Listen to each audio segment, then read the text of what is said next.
Hi everyone. Welcome to this lecture of the Self-Knowledge course. In this lecture, we will learn how to develop a faculty that is latent in each one of us and that allows us to receive and understand the wisdom and guidance that our inner being is constantly giving us. That faculty is intuition. Intuition is the means of expression of consciousness. It is the ability to know without thinking.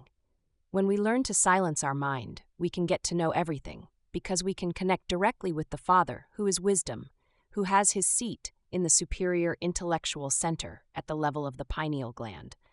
And his wisdom will manifest in our heart through intuition. Intuition comes to our hearts as a certainty, as something we simply know. Many times, we receive warnings through intuition regarding some imminent danger, and if we follow the intuitions of our heart, then we can get out of complicated situations well. But the important thing when intuition arrives is not to start reasoning with our minds, but to immediately act. If we let doubt, reasoning, or justifications enter our minds, we end up losing that certainty or clarity that we had, and we fall into the confusion of the ego and therefore into error. It is important to know that intuition cannot do any harm, since it is the only faculty that cannot be taken over by the ego. Therefore, it is the only faculty that we can seek to develop from the beginning of the inner work.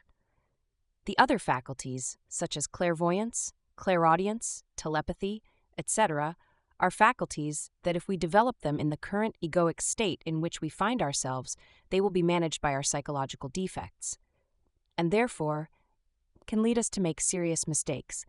That is why it is important to understand that it must be our inner being who, as we advance in our inner work, gives us these faculties, when he considers that we are already capable of managing them consciously. But being the intuition, not only harmless, since it cannot be taken by the ego, but also very useful to receive the wisdom of our own being, it is important to develop it. And in this conference, we will learn how.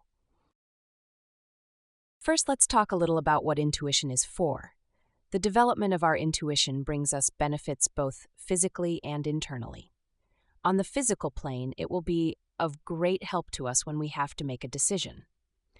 Usually, when we are faced with a problem or a dilemma, what we do is to overthink and contrast and try to make a correct decision. However, if in those moments we silence the mind, applying psychological death, we can intuitively feel in our hearts what we should do. Intuition also helps us to get rid of risks.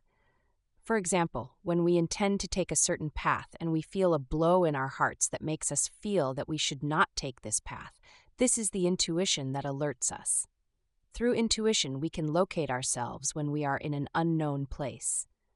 Guided by intuition, we can find some place we are looking for. It also helps us a lot in the sacrifice for humanity. Through intuition, we can feel where and to whom to teach this knowledge. And many times, we are teaching, and right there, we receive directly from the being, in an intuitive way, an answer or information in relation to the topic that we are delivering, or in relation to the question that someone asks us. Through intuition, we can understand the symbolism in sacred texts.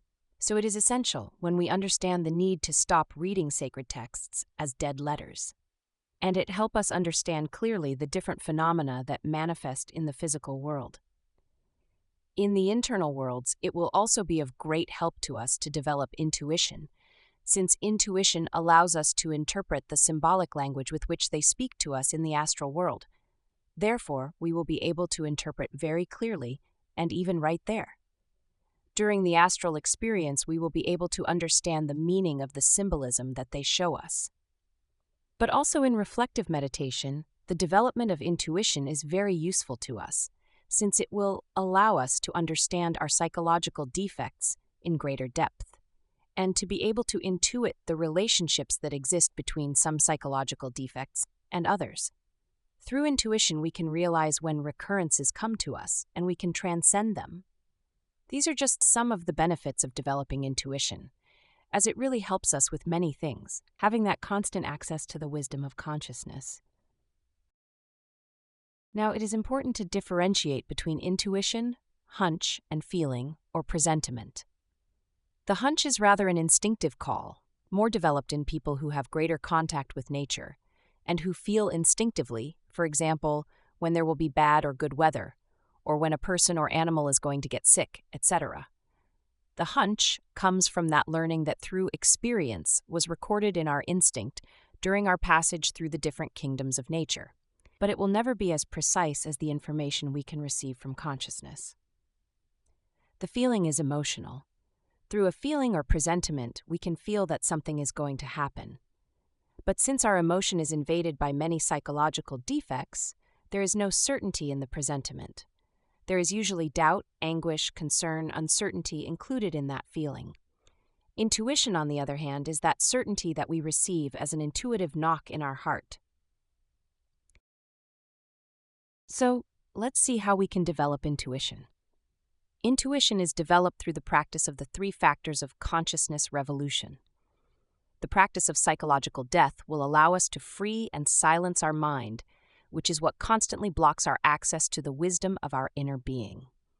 The spiritual birth will allow us to heal and integrate our mental part, and will help us build a clearer access to the superior dimensions. And the sacrifice for humanity will give us the merits of the heart to do that work. At the same time, we will help activate intuition by chanting the following mantra daily for 20 minutes. O